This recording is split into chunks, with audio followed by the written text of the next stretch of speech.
আপনি কিছু বলুন, হোয়াট কামব্যাক দিয়েছে, আপনার ওপিনিয়ন আমরা জানতে চাই। আপনি কিন্তু আলবি সেলেস্টের সমর্থক, আপনি কিছু বলুন please, please I would request to you, বলুন। ওকে, ধন্যবাদ আপনাকে। আমরা এভাবে কামব্যাক করব ইনশাআল্লাহ।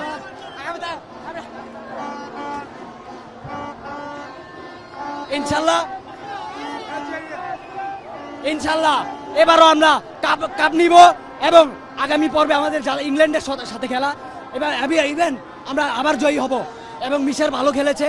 ব্রাজিল সমর্থক যারা রয়েছে, আপনাদের এই ভালোবাসায় আমরা কষ্ট পেয়েছি। আমরা কিন্তু ব্রাজিলকে ভালোবেসেছি, নেইমারকে ভালোবেসেছি, আপনারা মেসিকে ভালোবাসতে পারেননি। এটাই আমাদের চাওয়া এবং আমরা আবার বিশ্বকাপ জয়ী হব ইনশাআল্লাহ। আমরা 36 বছর পর কাপ জিতেছি এবং আবার এবার আমরা কাপ জিতবো ইনশাআল্লাহ।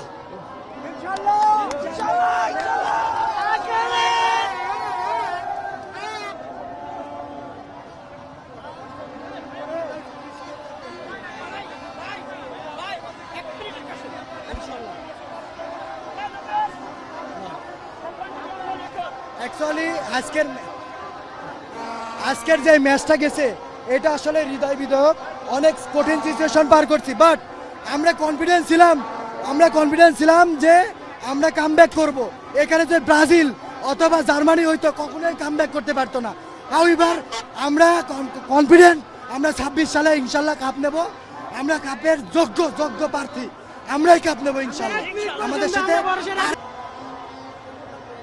খুবই এক্সাইটিং। এরকম খেলা আর্জেন্টিনা ছাড়া আর কারো পক্ষে সম্ভব না। এরকম কামব্যাক আমরা কখনো দেখি নাই, এইটা আর্জেন্টিনার পক্ষে পসিবল। আমি কনফিডেন্স ছিলাম, অলওয়েজ কনফিডেন্স ছিলাম। প্রথমে আমরা জিতবই।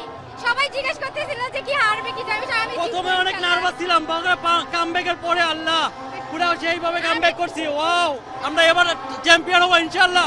আমরা এবার চ্যাম্পিয়ন হব, আর্জেন্টিনা চ্যাম্পিয়ন হবে।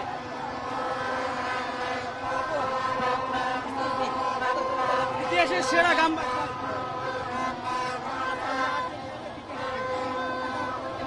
এখন অনেক খুশি লাগছে, আমরা ফাইনালে যাব আর এখন খুশি লাগছে। প্রথম তো ভাবছি মনে হয় জিতবো না আমরা, আজকে তো ভয় পেয়েছিলাম যে আজকে মনে হয় হেরে যাবো, কিন্তু জিতার পর অনেক খুশি লাগতেছে। অনেক ভালো লেগেছে, অনেক খুশি। এই যে এখানে বসবেন, আজিমুদ্দিন রোড, পুরান ঢাকা। হ্যাঁ, তখন তার টেনশনে পড়ে গেছিলাম যে হেরে যাবো, কিন্তু এক গোল দেওয়ার পর বাসা থেকে বের হয়ে গেছি। আমি জানি, বিশ্বাস ছিল।